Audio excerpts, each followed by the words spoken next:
अस्सलाम वालेकुम वरहमतुल्लाहि वबरकातुहू। नहमदुहु नुसल्ली अला रसूलिहिल करीम। सबक अब आगे बढ़ता है और आज चंद और नसीहतें, चंद और लेसन्स प्रैक्टिकल लाइफ के, जो आज ही से आपको अप्लाई करना है अपनी ज़िंदगी में। और आज हम बात करेंगे अपने घर में कैसे रहना चाहिए। Very important lesson. घर में कैसे रहना चाहिए सर? घर में तो जैसे रहते हैं वैसे ना। कुछ आदाब हैं जो हम कुरान से सीख सकते हैं और सुन्नतों से सीख सकते हैं। चलिए चंद चीज़ें देखते हैं पहले। अब आप बड़े हो गए हैं। सूरह नूर सूरत नंबर 24 की कुछ आयतें हैं, उसमें एक बड़ी जामे आयत है। आज शाम को घर जाके सूरह नूर को पूरी पढ़ लेना।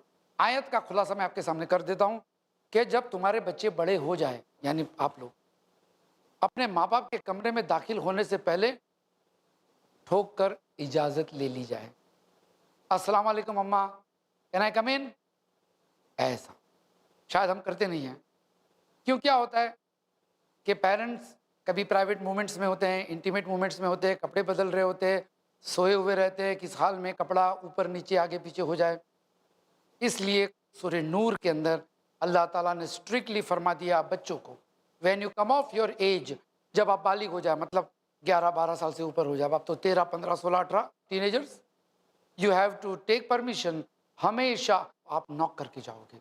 लेकिन जब, यानी आपके घर में आपके छोटे भाई या छोटी बहन अगर बलागत की उम्र से छोटे हैं, तो भी कम से कम 3 वक्त ऐसे हैं जब इन्हें परमिशन लेकर अंदर जाना चाहिए। एक इशा के बाद, एक फजर के पहले और एक दोपहर के बाद। ये 3 वक्त होता है आदमी का आराम करने का। उसका लिबास इधर उधर हो सकता है और बच्चे अगर आ जाते हैं कमरे में तो it is embarrassing, very embarrassing. तो ये आदतें आपको भी बनानी है और अपने छोटे भाई बहन है ना, उनको भी सिखाना है प्यार से। हाँ, थप्पड़ मार के मत सिखाना। मेरे एक दोस्त के वहाँ मैं खाना खाने गया था। इत्तेफाक से घर इतना बड़ा नहीं था, तो हम बेडरूम में बैठे थे खाना खाने के लिए। तो उसका छोटा सा बच्चा, तकरीबन आप समझ लीजिए 6-7 साल का, अब वो खाना सर्व कर रहा है हम दोनों को। पहले दरवाज़ा ठोकता है, टक टक टक, अब्बा कैन आई कम इन? अब्बा बोलते आ जा बेटा, तो ट्रे लेकर आया पानी लेकर। उसके बाद फिर से दरवाज़ा ठोका, अब्बा कैन आई कम इन? फिर वो प्लेट्स लेकर आया। ऐसा करते करते 8-10 दफ़ा आया और हमेशा उसने इजाज़त चाहिए। मैं भी सोचने लगा कि बार बार क्या पूछता है ये बच्चा। तो मैंने पूछा, भाई ये क्यों ऐसा है बच्चा, इतनी छोटी उम्र में जब भी कमरे में आ रहा तो ऐसा इजाज़त ले रहा है? कहता है निसार भाई ये है ना हमारा बेडरूम है ना, तो हमने उसको सिखाया है कि जब भी बेडरूम में दाखिल होना मम्मी डैडी के, तो दरवाज़ा ठुकने का, अब्बा के नाई कम इन, इजाज़त लेकर आना चाहिए। अभी छोटी 6 साल की उम्र में उसको आदत बन गई। यहाँ तक कि मेहमान खाना खा रहा है तो भी बेचारा आ रहा है इस तरह से। I was very impressed. May Allah bless him. आमीन। आमीन नहीं बोले? दैट्स गुड, माशाल्लाह। तो इस तरह से ये आदत होना ज़रूरी है। उसके अलावा चंद चीज़ें हम और देख लेते हैं, घरों के अंदर किस तरह से रहना चाहिए। जब आप घर में दाखिल हो, ये भी कुरान का सबक है, तो सबसे पहले अस्सलाम वालेकुम व रहमतुल्लाह, घर वालों को सलाम किया करो। आदत बहुत कम है, हम खाली बड़ों को ही सलाम करते हैं। टीचर बड़ी है या मौलाना साहब है तो हमारा सलाम भी थोड़ा सा रिस्ट्रिक्टेड हो जाता है, सिलेक्टेड लोगों के लिए सलाम होता है। लेकिन माँ बाप को भी सलाम करना चाहिए। सहाबा किराम की आदत सलाम के बारे में कैसी थी? जब 2 सहाबी चलते थे और अगर रास्ते में खंबा आ गया या पेड़ आ गया, एक इधर से गया एक उधर से गया, तो जब मिले फिर सलाम किया, यानी इतना सलाम होना चाहिए। तो माँ बाप को भी घर में दाखिल होने के साथ सलाम करो, यानी घर वालों को सलाम किया करो। ये भी एक अच्छी आदत है घर में। घर से निकलो तो बताकर जाया करो कहाँ जा रहे हैं। अब क्या होता है, घर में रहकर आप बहुत सारी चीज़ें सीख सकते हो, पता है? How? By helping a parents. अपने माँ बाप को हेल्प करके। आपको खाना पकाने तो आता नहीं, आपको बर्तन धोने तो आते नहीं, आप कैसे माँ बाप को हेल्प कर सकते हो? बताता हूँ, बहुत सारे तरीके हैं। आपको वॉशिंग मशीन चलाना सीख जाना चाहिए। अभी आप 15, 16, 17, 18 साल के हैं, आपको कंप्यूटर चलाना आता है, आपको इंटरनेट आता है, आपको वॉशिंग मशीन चलाना क्यों नहीं आता? अवन घर पे है तो अवन भी चलाना सीख लेना चाहिए। क्यों? कभी आप दोपहर को घर पे आए, मम्मी है नहीं, बाहर गई नानी के पास, तो अब क्या ठंडा खाना खाओगे? थोड़ा सीख जाओ। कभी माँ बीमार है और बिस्तर पे है और घर में और कोई नहीं है, तो अपनी माँ को क्या ठंडा खाना खिलाओगे? अब गर्म खाना खिलाओगे ना, तो अपने हाथों से। तो ये छोटे छोटे काम कर लेने चाहिए। उसी तरीके से वॉशिंग मशीन भी चलाना सीख जाओ, तो डिफिकल्ट मशीन थोड़ी है। छोटे छोटे बच्चे 14, 15, 16, 17 साल के बच्चे मोटरसाइकिल चलाते हैं। क्यों? सर हमको शौक है ना गाड़ी का, इसलिए। तो मैंने कहा भाई वॉशिंग मशीन चलाना आता है? मम्मी कर लेती है ना, काम वाली कर लेती है ना। अच्छा, यहाँ पे आपको पैशन क्यों नहीं है? घर के काम में ताउन करना, हेल्प करना, कोऑपरेट करना। कुरान कहता है वह तावनु अलल बिर व तकवा, बिर और तकवे के काम में एक दूसरे की मदद करो, यानी अच्छे कामों में। और जब माँ आपका घर चलाती है तो एक अच्छा काम है, तो उसमें माँ बाप को हेल्प करते रहना चाहिए। You should help your parents. नबी सल्लल्लाहु अलैहि वसल्लम नबी थे, ही वॉज ए लीडर, उम्मत के लीडर थे, घर के लीडर थे, नबी हैं, फिर भी अपने घर के कामों में हाथ बटाते थे। कोई छोटी बात थोड़ी है। आज आप जाते हो खाना खाने के लिए तो हाथ धोकर बैठ जाते हो टेबल पे, मम्मी ये ली खाना लाओ। अरे भाई कम से कम प्लेट ले लो, कम से कम दस्तरख्वान बिछाओ, या कम से कम पानी तो लेकर बैठो। लेकिन होता क्या है, खाना फटाफट खाया, उठ के भागे। कम से कम अपनी प्लेट उठाकर धोने को रख दो। ज़्यादा कुछ काम तो है नहीं कि भाई हम आपको खाना पकाना कह रहे हैं, नो। छोटे छोटे काम कर लेने चाहिए। ये छोटे छोटे काम आप करोगे ना तो ये आपकी पर्सनालिटी का एक हिस्सा बन जाएगा। जब आप बड़े होगे, आपकी शादी होगी, आपकी बीवी आएगी, आपके बच्चे आएंगे और ये आपको देखेंगे ऐसी हैबिट्स, तो आपको भी ये लोग हेल्प करेंगे।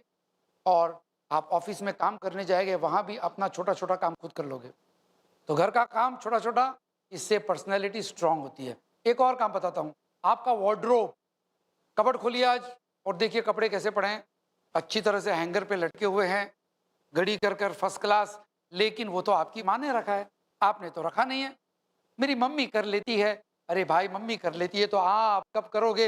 अब तो 17-18 साल के हो गए, अब आप इंजीनियर और डॉक्टर बनने का ख्वाब देख रहे हो, अब आप अपने कपड़े की घड़ी नहीं कर सकते हो, कपड़े की इस्त्री नहीं कर सकते हो, तो फिर क्या फ़ायदा डॉक्टर इंजीनियर बन के, करेंगे क्या?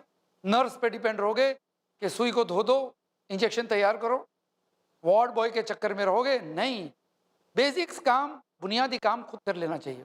एक बच्चा मैंने देखा हमारी बोर्डिंग स्कूल में, और बड़ा स्मार्ट, सवेरे फटाफट उठ जाता था, क्योंकि बाथरूम की लाइन लगती थी ना, बच्चे होते थे 40 और बाथरूम होते थे 5-6, तो जो जल्दी उठता था उसका नंबर जल्दी लगता था। बाकी के लोगों को उठने से पहले ये उठ जाता था, उठकर अपने कपड़े की भी इस्त्री करता था, अपने बटन सीता था, अपने बूट भी पॉलिश करता था। और मैं क्लास में देखता था कि सब बच्चों में उसके जूते चमक रहे हैं, उसके कपड़े की इस्त्री फर्स्ट क्लास, बाकी लोग ऐसे ही पहन लेते थे। उसके धोए हुआ शर्ट, क्योंकि हमारा वाइट शर्ट वाइट पैंट था, यूनिफॉर्म, अगर दो शख्स वाइट शर्ट वाइट पैंट पहनेंगे तो जाहिर सी बात है मालूम पड़ेगा ना किसका ज़्यादा साफ है। अब वो धोकर ब्रश मारकर अच्छी तरह से इस्त्री करके पहनता था और सवेरे 45 मिनट्स में ये रेडी हो जाता था, एकदम टिप टॉप पर्सनालिटी, तेल वेल लगाकर एकदम रेडी हो जाता था, 8 बजे स्कूल जाने के लिए तैयार। This is called self management, self management. अब वो बच्चा पैसे वाला था, गरीब था, ये इंपॉर्टेंट नहीं है जानना हमारे लिए। हमारे लिए जानना ये इंपॉर्टेंट है कि क्या हम अपनी चीज़ों का ख्याल रख सकते हैं। अब आप 18 साल के हो गए, 16 साल के हो गए हो, आपका सीनियर केजी से लेकर अब तक के रिजल्ट्स, मार्कशीट्स, क्या आपने संभाल के रखे हैं कि आपकी मम्मी ने संभाल के रखे हैं? ठीक है, बचपन में माँ ने संभाल के रखा, लेकिन अब कहाँ है? छोटा सा काम है ना, लेकिन रिजल्ट्स कभी कभी बहुत इंपॉर्टेंट होते हैं। जब आप नौकरी को जाओगे, कभी फॉरेन जॉब के लिए अप्लाई करेंगे, वो बताएंगे भाई आपका स्कूल का रिकॉर्ड सिखाइए ज़रा, वो मुझे तो पता नहीं कहाँ रद्दी में चला गया। Careless personality, rejecting. चाहे कोई बाप अपनी बेटी को आपके निकाह में देगा या कोई बॉस आपको जॉब पे रखेगा, हर शख्स ये देखना चाहता है कि आप सेल्फ मैनेजमेंट में कितने होशियार हैं। अगर आप अपने आप को मैनेज नहीं कर पाओगे, हमारी ऑफिस कैसे मैनेज करेंगे? अगर आप अपना छोटा छोटा काम नहीं कर पाओगे तो हमारी बेटी को तो गुलाम बना के रखोगे। आदमी सोचता है ना कि ये कितना अपना काम कर सकता है। यहाँ तक कि अगर आपके पास गाड़ी भी आ जाए ना इंशाल्लाह, तो ठीक है, पैसा देकर आप अपनी गाड़ी धुलवा लेते हैं, लेकिन इतना तो होना चाहिए कि आपको आना भी तो चाहिए। कभी टायर पंक्चर हो गया तो आप मोहताज किसी मैकेनिक के, टायर तो बदल सकता है। तो you have to learn self management. अपनी गाड़ी नहीं संभाल पाएंगे, ज़िंदगी कैसे संभालोगे? उसी तरीके से अपना बुक शेल्फ, आपका जो बुक शेल्फ है उसको आप कितना खूबसूरत बना सकते हो। कोई आपको ग्रेडिंग नहीं करेगा, कोई आपको आकर मार्क्स नहीं देगा, अरे वाह इसको अवार्ड मिला, ट्रॉफी, मेडल, इसका वार्डरोब, इसका बुक शेल्फ सबसे खूबसूरत है, वेल मेंटेन, कोई नहीं देगा, लेकिन वो आपकी पर्सनैलिटी में रिफ्लेक्ट होगा। Aluka, aluka, aluka, si. कालो कालो कसी दो कैंडिडेट एग्जीक्यूटिव की जॉब के लिए अप्लाई किए हुए थे। 4-5 साल के बाद आप लोगों में से बहुत सारे लोग जॉब के लिए चले जाओगे। तो यहाँ पे अप्लाई किए हुए थे दो जन ने। अब दोनों के सीवी बड़े इंप्रेसिव, पढ़ने में होशियार, मार्क्स अच्छे हैं, तजुर्बा भी है और बात करने में भी अच्छे हैं। अब कैसे दोनों में से एक जन को सिलेक्ट किया जाए? पोस्ट एक है, कैंडिडेट्स दो है। तो मैनेजर और सेठ के बीच में मशवरा हुआ। मैनेजर कहता है कि सर मेरे पास एक आइडिया है, दोनों को एक एक शेल्फ दे दो। ये जो है ना एग्जीक्यूटिव्स के दो कैबिन, उनको बोलो साफ सुथरा करके दिखाओ, ऑर्गेनाइज करके दिखाओ। अब दोनों को कहा गया ये कैबिन आपकी, ये कैबिन आपकी। पेपर पड़े हुए हैं, फाइल पड़ी हुई है, इलेक्ट्रिक की बिल पड़े हुए हैं, आपके पास पौना घंटा है। आप अपनी ऑफिस कैबिन को वेल ऑर्गेनाइज करके आप रिपोर्ट करें, हम देखेंगे। एक बच्चे ने टेबल इतना साफ सुथरा करके 20-25 मिनट में वो रेडी हो गया, और दूसरा पौने घंटे के बाद भी लगा हुआ है, लगा हुआ है। क्यों? दोनों पढ़े लिखे थे, दोनों की इंग्लिश बड़ी अच्छी थी, लेकिन सेल्फ मैनेजमेंट और ऑर्गेनाइजिंग में एक पुअर था और एक ब्रिलियंट था। कहने की ज़रूरत है, किसे जॉब मिली? सीधी सी बात है। इट लुक्स वेरी इंप्रेसिव कि अगर आप देखो किसी को, आपका दोस्त हो कोई, या आप और आपका दोस्त आपको देखे कि क्या वेल ऑर्गेनाइज्ड है, तो ये आपकी पर्सनैलिटी का हिस्सा बन जाता है। अब हमारे यहाँ तो होता ही है कि कभी कभी हमारी माँ हमको बताती है इसके साथ ये पहन, इसके साथ ये पहन, यानी हम इस लायक भी नहीं होते कि कौन सा शर्ट किसके साथ मैच करे, कुछ भी पहन के चले जाते हैं। वो तो कोई कहता है कि तूने सर पे तेल नहीं डाला, तब पता चलता है कि तेल डालना था। यानी आज भी माँ पीछे पड़ती है, बेटा तेल डाला, चलो उठो उठो, ब्रश करके सो जाओ रात को। यानी इतनी सारी छोटी छोटी चीज़ें जो 18-19 साल की उम्र में हमको कर लेना चाहिए, उसमें भी अगर हमारी माँ हमारे पीछे पीछे पड़ेंगी। You should be organize your self. और इस सबक के बाद अपना वार्डरोब खोलो और देखो कपड़े कैसे हैं। अच्छे हैं मम्मी ने रखे, लेकिन अगर मम्मी ने नहीं रखे तो खुद रखो। बाहर देखिए कपड़े सूख गए, सारे कपड़ों की घड़ी कर दो ना, बहन भी दुआ देगी कि चलो आज भाई ने काम कर दिया, थोड़ा सा आराम मिल गया। गुनाह थोड़ी है। जब मैंने बता दिया, हमारे प्यारे रसूल सल्लल्लाहु अलैहि वसल्लम खुद ये सब घर के छोटे मोटे काम कर लेते थे, लेकिन आज पता है हम लोग क्यों नहीं करते? इसलिए कि हमारे यहाँ एक कहावत है, मूंछ ऊंची रखनी चाहिए। मूंछ ऊंची रखनी चाहिए का मतलब घर का काम औरतें ही करते हैं, हम नहीं करते, ये कहावत है। मूंछ ऊंची हो जानी चाहिए। जरा किसी को घर का काम करते हुए देखा, अरे इसकी तो मूंछ नीची हो गई, क्यों? ये घर का काम कर रहा है। ये होगा दूसरी तहजीबों में, दूसरे कल्चर में ये सोच होगी, लेकिन हमारे यहाँ जब हमारे नबी सल्लल्लाहु अलैहि वसल्लम ने काम किया घर का और करते थे और इसमें कोई शर्मिंदगी की नहीं थी, तो हमारे लिए मूंछ ऊंची नीची होने का कोई इंपॉर्टेंस नहीं है। हम खुद अपना काम करते हैं। मैंने आपसे कहा ना, अल्लाह के रसूल सल्लल्लाहु अलैहि वसल्लम अपना फटा हुआ जूता भी कभी कभी सी लेते थे। उस ज़माने में कपड़े की इस्त्री तो होती नहीं थी, लेकिन आज हमारे कामों में कितना काम होता है जो हम खुद कर सकते हैं। कपड़े की इस्त्री करना, बुक्स लगा देना। वरना कभी कभी क्या होता है पता है, सवेरे 7 बजे स्कूल होती है, 6:30 बजे निकलते हैं और 6:20 को हम तलाश करते हैं, मम्मी मेरी हिस्ट्री बुक कहाँ है, कहाँ रखी, कहाँ रखी। अब मम्मी को क्या मालूम कौन सी किताब ले जानी है टाइम टेबल में। अब उसने नीचे रख दी तो तुम ढूंढ रहे हो ऊपर। तो क्योंकि आपकी मम्मी को पता नहीं है, आप टोटली अपने मम्मी पे डिपेंड हो गए। छोटी छोटी चीज़ है, इमरजेंसी में आपको काम आ जाएगी। कभी कभी ऐसा होता है, एक लड़का था 10th स्टैंडर्ड की एग्जाम दे रहा है, 10th स्टैंडर्ड की, और उसका एग्जामिनेशन की जो स्लिप है अब उसने रखी वहीं पे टेबल पे आकर। अब मम्मी ने आई, उठाई और रख दी अंदर। वो मम्मी बेचारी पढ़ी लिखी तो थी नहीं, ये हमारे ज़माने की बात है। अब बेचारी उसको क्या मालूम कि ये इतना बड़ा इंपॉर्टेंट पेपर है, इसके बिना तो बच्चे को एग्जाम में बैठने ही नहीं देंगे। अब सवेरे स्कूल जाने के टाइम पे तैयार हो गया और एग्जामिनेशन की एंट्री टिकट ढूंढ रहा है और मिल ही नहीं रही उसको। मम्मी किधर है? मम्मी को भी क्या मालूम कौन सा पेपर था। अरे मम्मी इधर पढ़ा था, इधर तो बहुत सारे पेपर पड़े थे। तलाश किया, मिला और भागा भागा भागा, एन मौके पर एग्जाम में पहुंचा। यानी कितना परेशान हो गया। एक तो एसएससी की एग्जाम का प्रेशर कितना होता है, ग्रेड्स लाने के, और उसमें फिर लैक ऑफ सेल्फ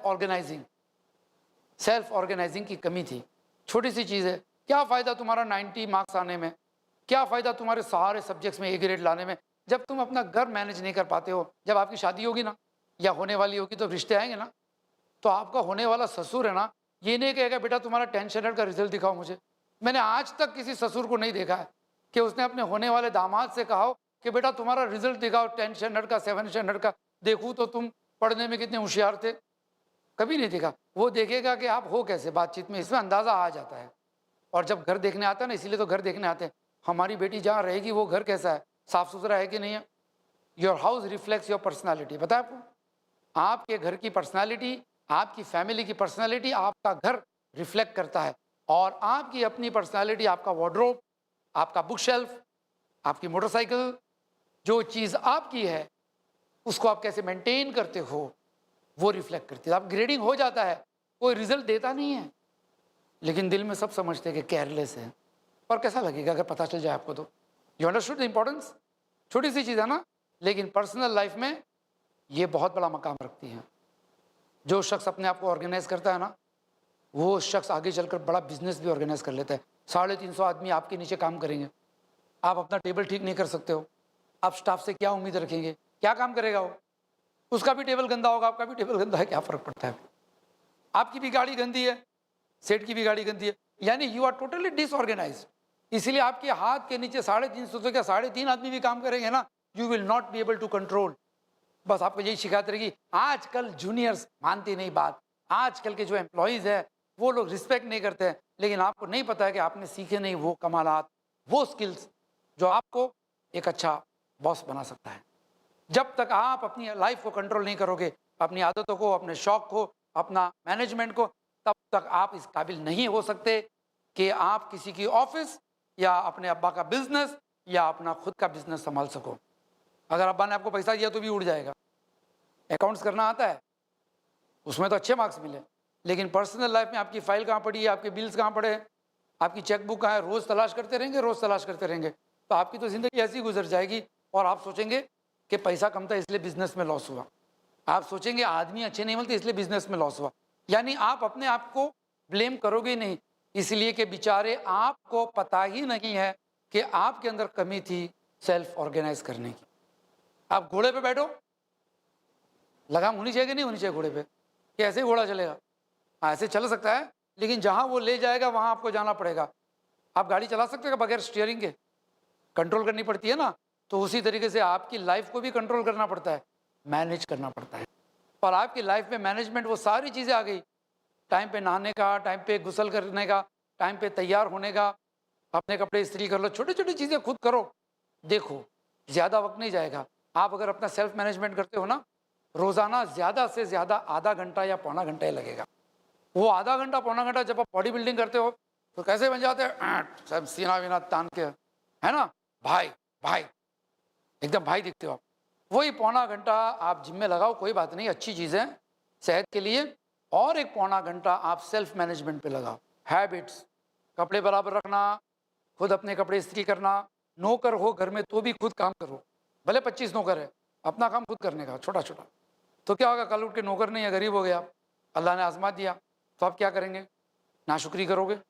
तो आदमी फ्रस्ट्रेट हो जाते हैं, आदमी डिप्रेस हो जाते हैं, इसीलिए हो जाते हैं कि दे आर नॉट ऑर्गेनाइज्ड। हमारा एक दोस्त था, उसका बिजनेस में बहुत बड़ा लॉस हो चुका था, परेशान था बेचारा, परेशान, सारे पैसे खत्म हो गए। एक दफ़ा उसके अब्बा आए और कहा, बेटा क्या हो गया, इतना नर्वस क्यों हो गया, चल उठ, तुझको सब सिखाया हूँ ना मैंने, चल फिर से काम पे लग जा, कोई बात नहीं। और 3 साल में उसने फिर से अपना धंधा जमा दिया। कैसे?